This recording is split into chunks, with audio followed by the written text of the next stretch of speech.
"Don't open the door," my neighbor said, grabbing my arm before I could reach for the handle. "Not yet. You need to see this first." I stared at her. Dorothy, 71 years old, bad hip. Never once in 30 years had she shown up at my door before 7 in the morning, and here she was, standing on my porch in the gray October light, still wearing her house slippers, holding a manila envelope against her chest like it was something sacred. "Dorothy, what on earth?" "Margaret." Her voice dropped. "I need you to trust me. Do you trust me?" I had known this woman since my son was in diapers. She had sat with me in this very kitchen the night my husband passed. She had driven me to the hospital when I broke my wrist 2 winters ago, and never once made me feel like a burden. If there was one person on this earth I trusted without question, it was Dorothy. "Yes," I said. "Of course I do." She pressed the envelope into my hands. "Read this before Daniel gets here. Before you say a single word to anyone. Promise me." I promised. She left before I could ask anything else. Just turned around and walked back across the yard in those worn-out slippers, her breath making small clouds in the cold air. And I stood there in my doorway holding that envelope and feeling a chill that had nothing to do with the weather. That morning was supposed to be the happiest of my life. My son Daniel was coming over at 9 to pick me up for the pre-wedding brunch. The ceremony was at 2. I had laid my dress out the night before. The deep burgundy one with the pearl buttons that my daughter-in-law-to-be had helped me choose 3 months ago. I had even managed to sleep, which surprised me, because I had expected to lie awake the way I had the night before my own wedding, too excited and too nervous to close my eyes. I was 63 years old. My husband Gerald had been gone for 5 years, and Daniel, my only child, was getting married. I had been so happy. I closed the front door. I went to the kitchen table. I sat down, and I opened the envelope. Inside were 5 sheets of paper, printed documents, some of them, and 1 handwritten page in small, careful letters that I recognized as Dorothy's. I read the handwritten page first. She asked me not to call her. She said she would explain everything later, but that there wasn't time this morning, and she needed me to see the documents without her standing there influencing how I felt about them. She said she had debated for 2 weeks whether to bring this to me. She said she hoped she was doing the right thing. Then she wrote, "I'm sorry, Margaret. I truly am." I put that page down and picked up the documents. The first was a marriage certificate from Cuyahoga County, Ohio, dated 4 years ago. The bride's name was Serena Lynn Hastings. The groom's name was a man I had never heard of, Nathan Pruitt. I read it again, then I read it a 3rd time. Serena Lynn Hastings was the name of the woman my son was marrying in 6 hours. My hands were very still on the table. That was the strangest thing. I would have expected them to shake, but they were completely still, the way everything goes quiet right before a bad storm. The second document was an Ohio court record, a divorce filing between Nathan Pruitt and Serena Lynn Pruitt, née Hastings, filed 14 months ago. I looked at the status field. Pending. Not finalized, pending. The third document was a photograph, printed on regular copy paper but clear enough. A woman and a man at what looked like a backyard barbecue, her arm around his waist, his hand on her shoulder. The woman was laughing at the camera. I knew that laugh. I knew that face. It was the woman my son called his fiancée. I set the papers down on the table very carefully. I looked out the kitchen window at Dorothy's house. Her lights were on. I could see her silhouette moving behind the curtain, slow and deliberate, like someone waiting. I thought about calling Daniel. I picked up my phone twice. Both times I'd put it back down. What would I say? "Your fiancé is already married?" I have documents from my neighbor and I don't know where she got them, and the wedding is in 6 hours? He would think I was lying. Or losing my mind. He had said as much gently, carefully, 2 months ago, when I had told him something felt off about Serena. That I couldn't explain it. Just a feeling. He had taken my hand and said, "Mom, I know this is hard. I know you miss Dad. But she makes me happy. Can you try, for me?" I had tried. I had gone to every dinner, every engagement party, every dress fitting she invited me to. I had smiled until my face hurt. And slowly, I had started to believe that maybe I was wrong. Maybe it was just grief. Maybe I was holding on to Gerald and pushing away the future. And now I was sitting at my kitchen table with a marriage certificate that had her name on it. I read Dorothy's note again. At the bottom, in smaller letters, she had written, "The man she's still married to, Nathan." He called me. He found my number through the neighborhood directory. He said he's been trying to reach someone who knows Daniel for months. He knew about the wedding. He's been trying to stop it. I stood up. I put the documents back in the envelope. And I called Dorothy. She answered on the first ring. "You read it," she said. "Where did these come from?" Nathan sent them to me. Certified mail 3 days ago. I verified the marriage certificate myself through the county records website. It's real, Margaret. I checked twice. Does he have a lawyer? He says he filed an injunction to stop the divorce from being finalized. His lawyer says Serena has been avoiding service for 8 months. She moved 3 times. She changed her phone number. I sat back down. The kitchen felt very small. Why didn't she just divorce him first? I said. I wasn't really asking Dorothy. I was asking the air, the walls, the 5 years of absence that Gerald had left behind. I don't know, Dorothy said quietly. But Margaret, there's something else. Nathan told me she did this before. Not a wedding, but she got engaged to someone in Pittsburgh, took money from him for a joint account, and disappeared. He found out about it when he was already trying to track her down. The room tilted slightly. I pressed my hand flat on the table. The account, I said. Dorothy, the account. 3 weeks ago, Daniel had told me that he and Serena were opening a joint savings account for the honeymoon and the down payment on a house. He had said it so casually, so happily, the way he said everything about her, as though she was sunlight and he had just been cold for a long time. He said he was putting in $40,000. He had asked me if I thought it was a good idea. I had said yes, because I was trying. How much did he put in? Dorothy asked. 40,000. Silence. Margaret, she said, I think you need to talk to him before that ceremony. I knew she was right. And I knew exactly how this was going to go, because I knew my son. He was Gerald's child in every way that mattered. Stubborn, loyal, slow to believe anything bad about the people he loved. He would look at those documents, and his first instinct would be to call Serena, to give her a chance to explain. And she would explain. She was very good at explaining. I had watched her do it at Thanksgiving, when she arrived an hour late and turned it into a story that made everyone laugh. I had watched her do it when she forgot Daniel's birthday dinner and somehow made him feel guilty for being hurt. She was charming and she was quick, and she had had 8 months of practice at disappearing when things got difficult. If I called Daniel now, she would know. And if she knew, she might run. And if she ran, Daniel would lose $40,000 and spend the next year trying to find her, and never fully believe she had done it on purpose. I needed him to see it himself. I called my daughter, Sandra. She is 10 years younger than me, sharper than anyone I know, and she had never once liked Serena. Not for any dramatic reason. She just always said the woman was performing, which I had thought was uncharitable until this morning. Sandra answered on the second ring. I need you, I said. Don't ask questions yet. Just come. She was at my door in 20 minutes. I showed her the documents. I watched her read them. I watched her face go from confused to still to something cold and focused that I recognized. It was the face she had made the one time, years ago, when she had caught someone stealing from her business. She had not yelled. She had simply made a plan. Okay, she said. Here's what we don't do. We don't call him now. We don't give her a warning. I know. You need to get to the venue before the ceremony starts. Not during, before. He'll think I'm ambushing him. You are ambushing him. That's the point. She looked at me steadily. Margaret, if you wait until after the ceremony, she's his wife.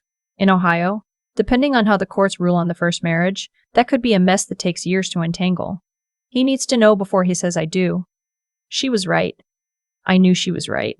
We got there at 12:30. The venue was a restored farmhouse 40 minutes outside the city. Serena's choice, naturally. Beautiful white fencing, oak trees just turning gold. Under other circumstances, I would have thought it was perfect. The parking area was already half full. Sandra stayed near the car. I went inside. The bridal suite was at the end of a corridor on the left side of the building. I knew this because I had been to the venue tour 4 months ago, smiling in my good coat while Serena described the flower arrangements. I found Daniel first, standing in the groom's room with his best man, his tie half knotted, laughing at something. He looked so young. He looked so much like Gerald, it stopped my breath for a moment. Mom. He crossed the room and hugged me. You're early. I was going to call you when we were ready. I need 5 minutes, I said, alone.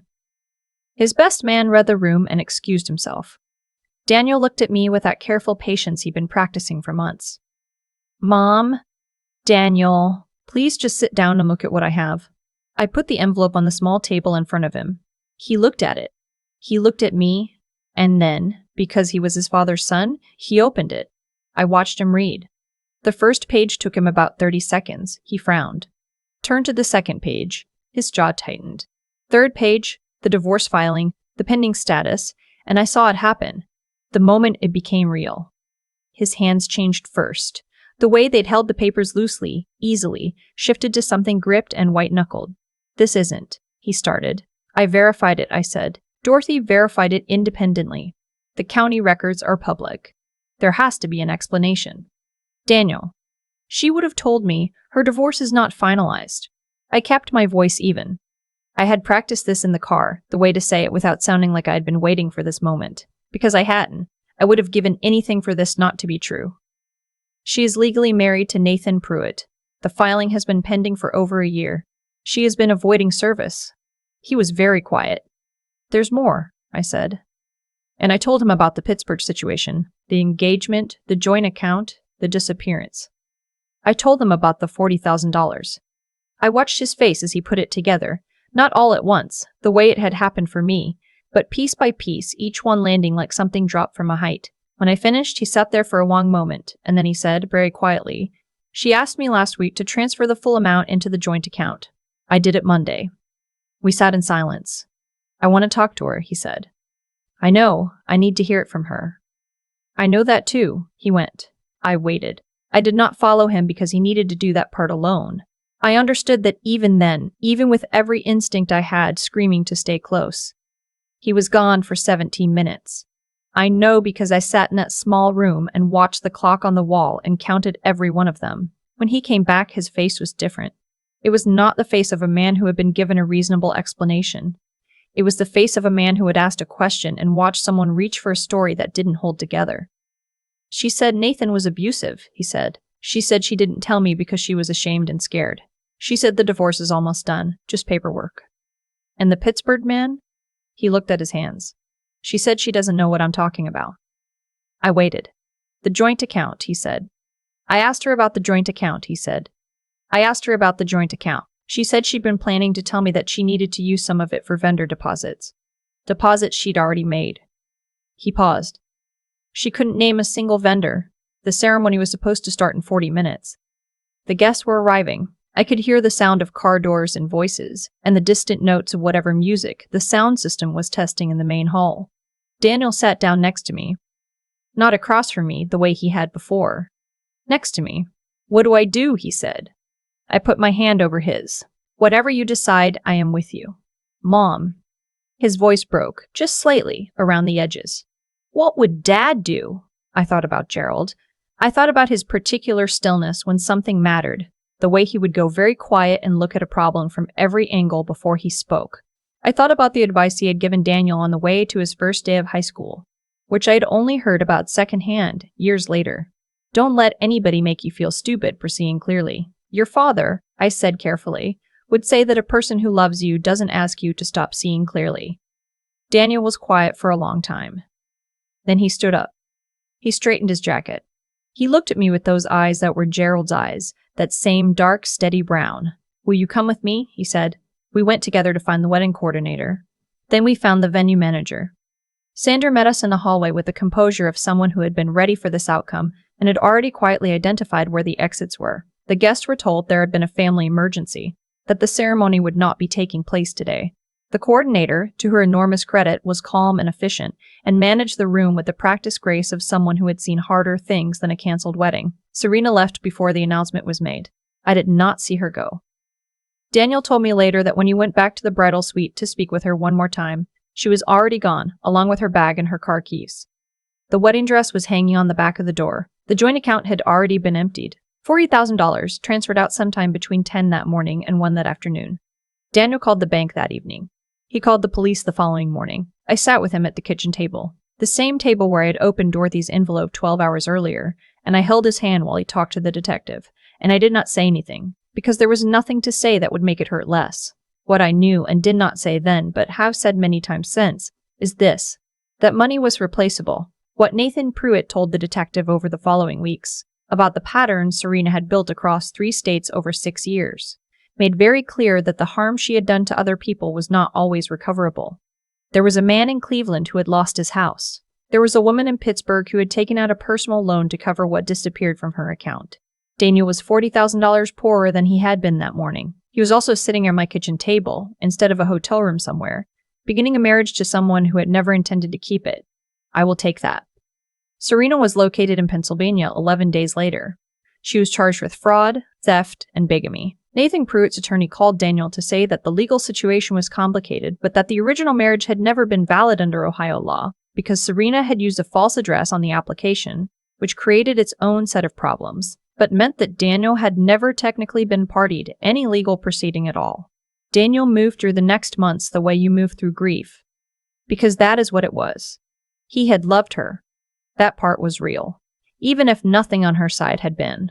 I cooked too much and drove over too often, and occasionally overstepped, because I am his mother, and that is what I do, and he tolerated it with more grace than I deserved. One evening in February, about 4 months after the day that was supposed to be his wedding day, he came over for dinner, and we sat at the kitchen table after eating and talked for a long time. About Gerald, about the years before, about what he wanted his life to look like going forward. At some point, he said, "I keep thinking about Dorothy, how she had those documents for 3 days and still came to you. She could have just not. She could have told herself it wasn't her business." "She's a good neighbor," I said. "She's more than that." He wrapped both hands around his coffee mug. "She said something to me at Christmas. She said, 'Your mother didn't want to believe me either, but she chose you over her own peace of mind.'" I looked at my coffee. "Is that true?" he said. I thought about standing in the doorway that morning in the October cold, holding that envelope, knowing that whatever was inside it was going to change something that couldn't be changed back. I thought about how badly I had wanted to put it down unopened, to go upstairs and finish getting dressed and ride to that farmhouse and watch my son get married and believe, for one more day, that everything was going to be fine. "Yes," I said. "It's true." He nodded slowly. "Thank you for not putting it down." Outside the kitchen window, the February dark was deep, and the yard was covered in snow, and the light from Dorothy's kitchen made a small yellow square across the white ground, the same as it had every winter evening for 30 years. I thought about telling Daniel something I had not told anyone. That the morning after, when I had gone to Dorothy's house to thank her, she had said something that stayed with me. She had said I almost didn't bring it. I thought, she's going to hate me. She's going to think I ruined her son's wedding. And I had asked her what made her come anyway, and she had looked at me with that steady, unsentimental gaze of hers and said simply, "Because you would have done the same for mine." There are people in your life who see you clearly and still choose to stay, who hold difficult things for you when you are not yet ready to hold them yourself. That is the real story, not the fraud, not the canceled ceremony, not the $40,000 or the court case or any of it. The real story is Dorothy in her house slippers at 7 in the morning, and my son asking me to please try and me choosing, in the end, to see clearly. That is the part I want you to carry with you, to anyone listening tonight, who has been asked to close your eyes to something you already know, by someone you love, by your own hope, by the sheer exhausting desire for things to be simple. I want you to know that seeing clearly is not a betrayal. It is the most faithful thing you can do. Take care of each other. And thank you, as always, for being here.